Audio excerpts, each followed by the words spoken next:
네, 안녕하세요. 박윤희 교수입니다. 오늘은 그 면접 관련 세 번째 시간으로요. 면접관이 그 많이 물어보는 질문 중에 하나를 살펴보려고 하는데요. 지원 직무와 다른 직무를 맡게 된다면 어떻게 하겠는가? 그런 질문을 생각보다 면접관들이 많이 하거든요. 근데 이럴 경우에 사실은 좀 지원자 입장에선 난감하죠. 내가 분명히 하고 싶은 일, 지원 직무라는 게 있고 내가 그 직무에서 일하고 싶다고 자소서도 다 써서 냈고 또 지원도 했는데 면접에서 다른 직무를 하면 어떡할 거냐 이렇게 물어본다는 것은 지원자들을 굉장히 당황시키는 어떤 당황하게 하는 어떤 그런 질문이라고 볼 수 있습니다. 근데 생각보다 이런 질문을 많이 물어보는 경우가 있거든요. 그래서 이럴 경우 어떻게 답변하는 게 좋을지, 대처하는 게 좋을지에 대해서 오늘은 살펴보도록 하겠습니다. 면접관들이 이렇게 묻죠. 지원 직무와 다른 직무를 맡게 된다면 어떻게 하겠는가? 또 지원 직무와 다른 직무에 배치된다면 어떻게 하겠는가? 또 그런 경우도 있어요. 이렇게 지역별로 사업부가 여러 개 있거나 지사가 있는 경우 본인이 뭐 평택을 썼는데 뭐 창원으로 발령이 나면 어떻게 하겠는가? 그쵸? 네, 화성을 썼는데 뭐 평택으로 발령 나면 어떻겠는가? 뭐 화성에서 평택이야 가깝긴 하겠지만 뭐 구미나 그쵸? 창원이나 뭐 이런 데로 발령이 난다. 그러면 굉장히 생각했던 것보다 거리가 멀어지잖아요. 그러니까 그런 질문들도 포함될 수 있는 거죠. 그래서 다른 직무를 맡게 된다면, 배치된다면 이런 질문도 해당이 되고, 그다음에 지금 말씀드린 것처럼 다른 지역으로 뭐 발령이 난다면, 배치가 된다면 어떻게 하겠는가? 이런 것들도 면접관의 질문이 될 수 있다는 겁니다. 사실 이런 것들을 답변 준비를 안 하고 가면 굉장히 당황스러워요. 그래서 제대로 답변하지 못할 가능성이 매우 높습니다. 그러니까 예상 질문 리스트, 예상 면접 질문 리스트에 꼭 이 부분을 넣으셔서, 이 질문을 넣으셔서 답변 준비를 하셔야 되겠죠. 네. 자, 이 부분에 대한 설명을 상세히 드리면, 지원 직무와 다른 직무를 맡게 된다면, 이런 질문을 이제 면접관이 했다면, 그 의도를 이해해야 되는 거죠. 저 사람이 왜 나한테 이런 질문을 할까? 질문을 하는 걸까? 이제 그걸 이해해야 되는데, 그러려면 이 조직, 기업이라는 것의 특성을 이해해야 돼요. 그리고 그들이 모집을 어떻게 하는지, 사람을 채용을 어떻게 하는지에 대해서도 이해를 하셔야 돼요. 왜 이런 질문을 할 수밖에 없냐면, 기업이 이제 채용 계획이라는 걸 세웁니다. 그래서 이번에 뭐, 품질 관리에 10명을 뽑고, 뭐 생산 관리에 5명을 뽑자. 그쵸? 그리고 뭐 영업에 7명을 뽑자. 이런 식으로 직무별로 몇 명씩을 뽑을 건가를 계획을 세워서 이제 그걸 가지고 채용을 시작하는 거예요. 그런데 사람을 뽑다 보면요. 어떤 직무는 생각보다 좋은 사람이 많이 와서 조금 더 뽑게 되고 어떤 직무는 생각했던 것보다 훨씬 적게 뽑게 되고 뭐 이런 일들이 벌어지는 거예요. 그러니까 자기들은 꼭 그만큼의 숫자를 채워서 뽑으려고 하는데 그게 생각대로 잘 안 돼요. 그러니까 예를 들면 품질관리 10명을 뽑기로 했는데 품질관리에는 뭐 5명밖에 좋은 사람이 없어서 못 뽑았고 그렇다고 해서 사람이 모자라다고 그래서 우리가 그 예상한 인원보다 모자라다고 그래서 뭐 안 좋은 사람을 뽑거나 그런 일은 절대 없어요. 그게 기업의 특성, 조직의 특성이에요. 아주 마음에 들어야 뽑아요. 그러면 어떻게 해요? 인원이 모자라잖아요. 그러면 안 뽑는 거예요, 여러분들. 그래서 품질을 10명 뽑기로 했는데 5명밖에 못 뽑았어요. 근데 생산 관리는 뽑기로 했는데 사실 생산 관리, 품질 관리는 뭐 업무가 똑같다고는 볼 수 없지만 그래도 뭐 유사 직무에 속하는 직무긴 한데요. 생산 관리가 5명을 뽑기로 했는데 8명을 뽑아버린 거예요. 그럴 수 있다라는 거죠. 그럼 생산 관리의 3명은 어디로 가야 돼요? 품질 관리로 가야 되는 거예요. 이런 일이 비일비재 정도가 아니라 그냥 매번 발생해요. 매번 채용할 때마다. 채용할 때마다 거의 매번 발생하는 거예요.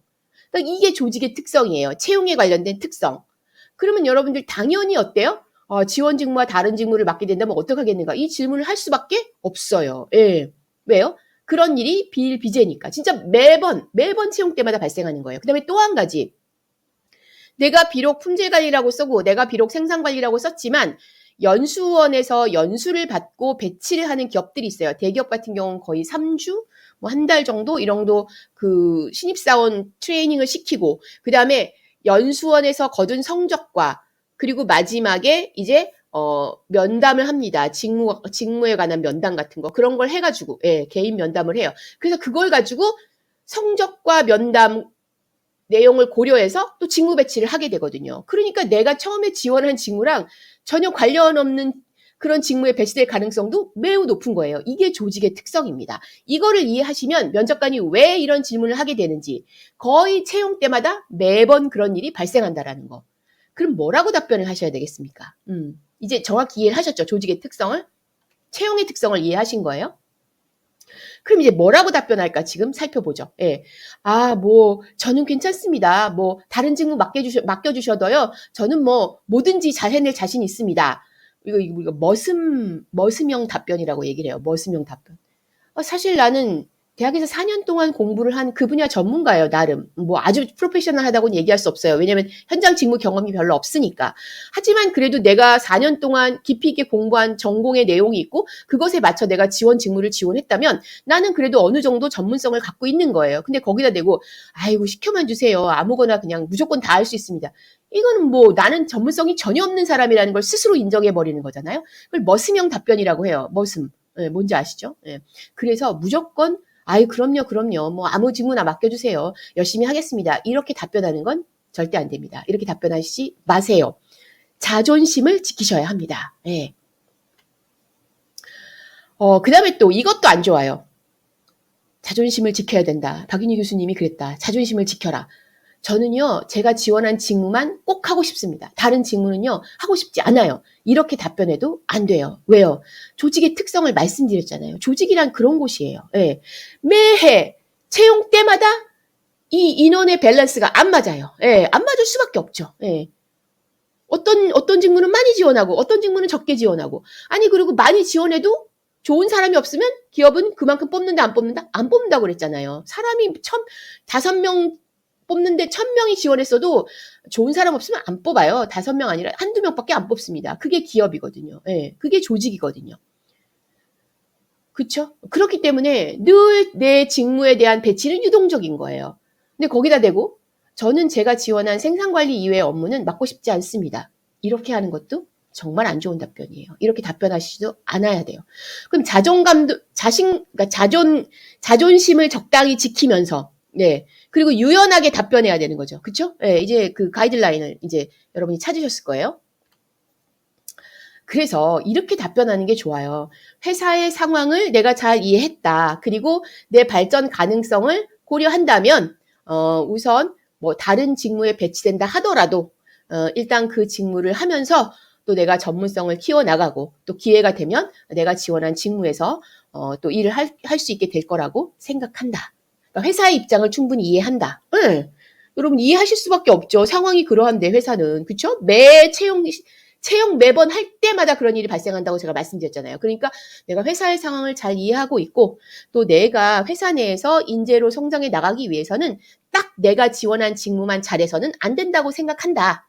그렇지 않습니까? 회사에 20, 30년 근무하다 보면 다른 직무에서 일할 가능성이 전혀 없을까요? 그렇지 않죠. 다른 직무에 대해서 잘 알아야 내가 오히려 어때요? 회사에서 유능한 인재로 성장해 나가겠죠. 딱 그거 하나만 안다? 그러면 어때요? 굉장히 내가 전문가로서의 어떤 그 보폭을 넓히기가 쉽지 않겠죠. 네, 그래서 그렇게 답변하셔야 돼요. 내가 회사의 상황을 잘 이해하고 있고, 그 다음에 내가 또 회사 내에서 좋은 인재로 성장해 나가려면 내가 지원한 직무 이외에도 다른 직무를 많이 경험해 보는 것이 도움이 될 거라고 생각합니다.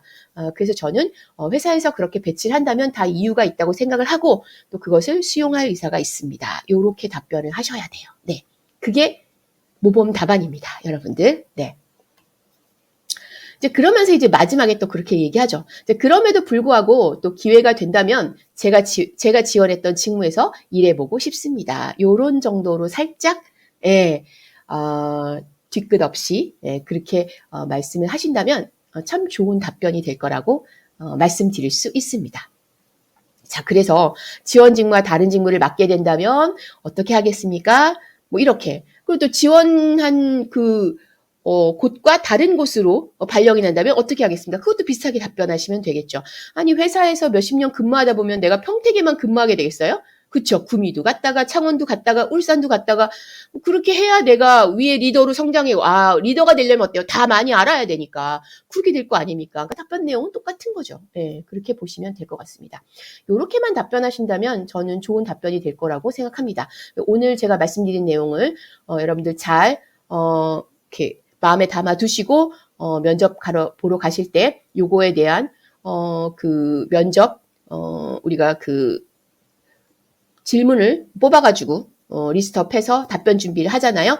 그 모의 면접처럼 스스로 그럴 때 이 질문을 포함시켜서 답변 준비를 해가신다면 면접 보는데 굉장히 큰 도움이 될 거라고 생각합니다. 자, 여러분들 오늘도 시청해 주셔서 감사합니다. 저는 다음 영상에서 뵙도록 하겠습니다.